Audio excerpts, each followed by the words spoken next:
Assalamualaikum Sobat Football United, ringan amatiran ala gua. Di video kali ini gue ingin membahas, jadi Ruben Amorim ini kan dia disebutkan formasi andalannya itu adalah 3-4-3 atau 3-4-2-1. Kadang di beberapa artikel tuh menyebutkan bisa bertransformasi menjadi 4-2-4 atau 5-3-2. Nah, formasi ini nampaknya 3-4-3 ini ya, secara baku ini akan menjadi formasi juga dari Manchester United ketika Ruben Amorim ini hadir. Ruben Amorim juga disebutkan sempat ada komunikasi dengan klub lain ya kan di musim panas kemarin atau menuju musim panas kemarin, tapi gagal karena memang Ruben Amorim ini sangat dalam tanda kutip kaku ingin membangun 3-4-3, dan ini ada konsekuensi-konsekuensi yang harus diambil oleh klub yang akan mengambil Ruben Amorim. Nah, Manchester United sendiri kalau gue lihat dari sisi pemain ya, tentu saja dengan masuknya pelatih baru atau manajer baru, dia memiliki filosofi sendiri, walaupun mungkin formasinya ini katakanlah sama ya dengan formasi sebelumnya, itu juga besar kemungkinan akan ada perubahan ya kan, akan ada pemain yang datang, akan ada pemain yang keluar, karena per individu pemain ini memiliki visi permain yang berbeda, memiliki karakter yang berbeda juga, dan ini harus disesuaikan dengan kebutuhan dari pelatih atau manajer dari Manchester United, dan dalam hal ini adalah Ruben Amorim, di mana formasi 3 back ini terakhir kali dipakai menurut gue di zaman Ole Gunnar Solskjaer, itu pun juga secara minoritas ya, dan sempat di zaman Louis van Gaal itu memakai 3 back, tapi pada saat itu gagal karena memang butuh perubahan yang memakan waktu sih menurut gue, di mana memang Manchester United ini dalam jangka waktu cukup panjang sekali, bahkan dari tim muda, tim akademi ya kan, ini memakai situasi 4 back. Nah, bagaimana dengan skuad Manchester United dengan datangnya Ruben Amorim? Menurut gua ada kemungkinan ya, sekali lagi ini masih kemungkinan ada perubahan di skuad, pemain keluar masuk. Tapi di sisi lain, ini juga belum tentu bisa dipastikan. Kenapa? Situasi keuangan dari Manchester United ya, di mana klub ini memiliki proyek besar, stadion misalnya, ingin membuat stadion yang baru, lalu ada perimbangan dari sisi finansial yang membuat manajemen dari klub Manchester United ini melakukan banyak penghematan ya, memangkas pegawai, menghentikan beberapa kontrak, Sir Alex Ferguson misalnya, dan lain-lain. Tujuannya memang ingin menghemat. Nah, proses pergantian manajer sendiri ini juga memakan biaya yang cukup tinggi. Jadi Manchester United mungkin ada konsekuensi di dalam bursa transfer ya, artinya tidak akan terlalu aktif. Tapi ini berarti Ruben Amorim harus memaksimalkan skuad yang ada, dan bisa jadi, ini asumsi gue ya, memang inilah pembicaraan dari manajemen Manchester United, dan bisa jadi ini juga yang dilihat oleh manajemen Manchester United, bahwa skuad yang ada saat ini bisa memenuhi kebutuhan dari Ruben Amorim. Dan di sisi lain Ruben Amorim, asumsi gue ya, menyanggupi karena juga melihat profil-profil pemain dari Manchester United. Ini kan penting untuk dilihat sebelum akhirnya membuat keputusan. Namun demikian, menurut gua tetap ada beberapa pemain yang memiliki peluang paling tidak menit bermainnya minim, atau bahkan akan selesai di Manchester United.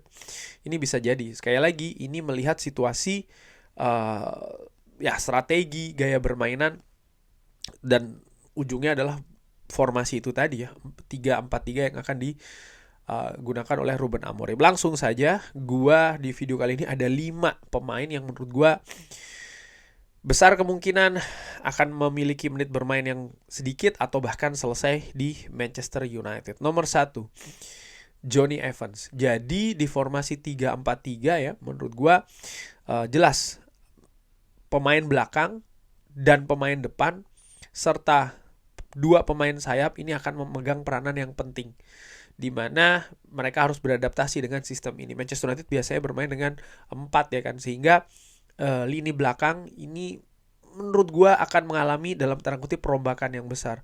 Maksudnya perombakan ya, mungkin ada pemain yang keluar ataupun pemain yang memiliki menit bermain akan turun drastis. Dan gua menilai Johnny Evans. Kenapa Johnny Evans? Ya, dalam formasi 3-4-3 ini dituntut pergerakan yang sangat tinggi.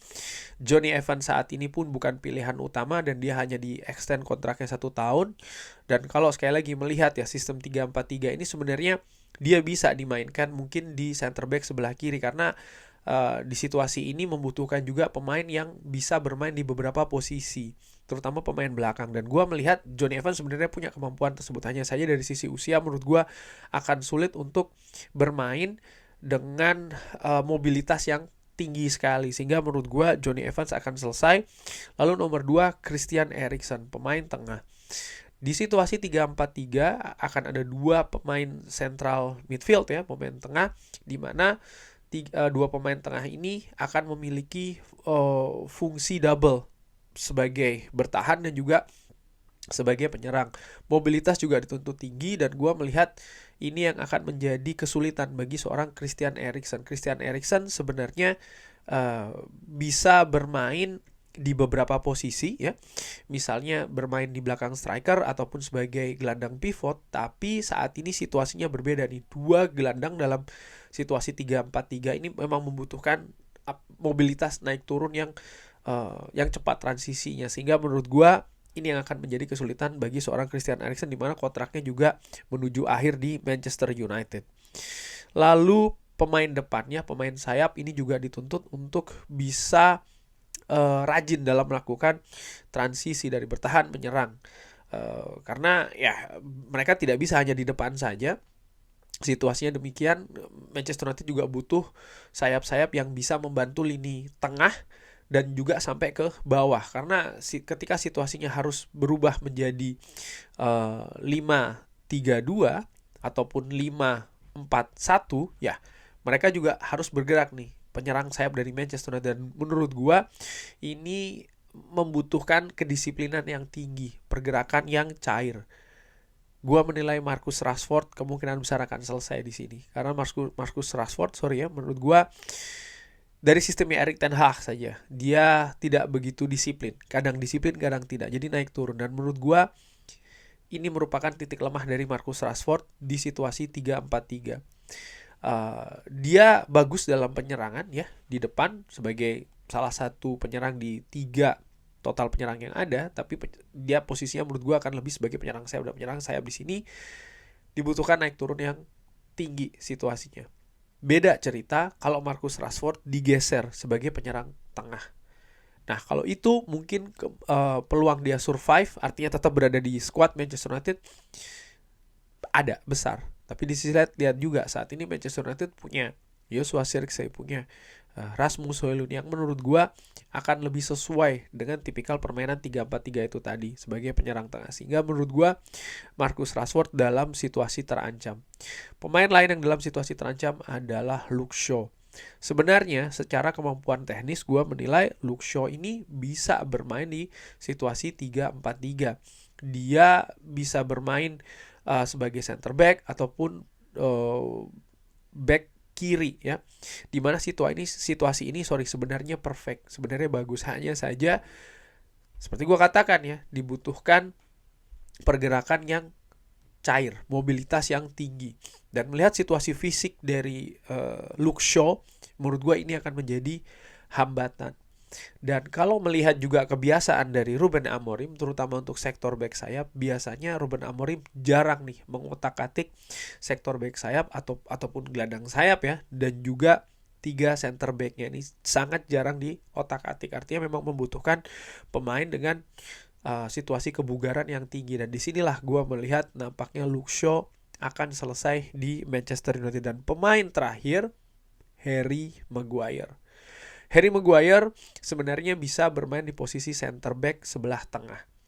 Tapi kalau melihat bagaimana gaya permainan dari Ruben Amorim yang menuntut pemainnya ini dalam positioning ya, artinya dalam menempati posisi ini tidak terlalu jauh, jarak juga terlalu dekat, sirkulasi bola juga mengalir, nampaknya disitulah situasi yang akan menyulitkan dari Harry Maguire. Di samping ya tuntutan untuk bisa bermain di beberapa posisi, termasuk juga di situasi 3 center back. Dan menurut gua di sini salah satu kelemahan dari seorang Harry Maguire. Dan menurut gua pun juga Harry Maguire nampaknya ya tidak begitu berpengalaman sih menurut gua, ataupun tidak tidak banyak-banyak banget pengalaman sebagai bermain dengan situasi 3 back ya, terutama di Manchester United. Tentu saja mungkin di tim nasional Inggris pernah beberapa kali, tapi tidak dengan di Manchester United, di mana dia kesulitan ya kan di beberapa musim yang lalu bermain di Manchester United, dan perlahan dia bisa tampil oke. Tapi ketika sistem ini dirubah lagi, kekhawatiran gue adalah ya dia akan mengalami kesulitan lagi. Dan kalau dilihat dari situasi kontrak juga dari Harry Maguire yang juga akan selesai, menurut gue ini memperbesar peluang sih selesainya Harry Maguire juga di Manchester United. Kurang lebih seperti itu ya. Jadi gue prediksi ada 5 pemain yang terancam posisinya di Manchester United. Bagaimana menurut Sobat Football United nih? Silahkan drop di kolom komen. Terima kasih sudah menyaksikan. Jangan lupa like, sholat, dan juga subscribe. Wassalamualaikum warahmatullahi wabarakatuh. Thank you.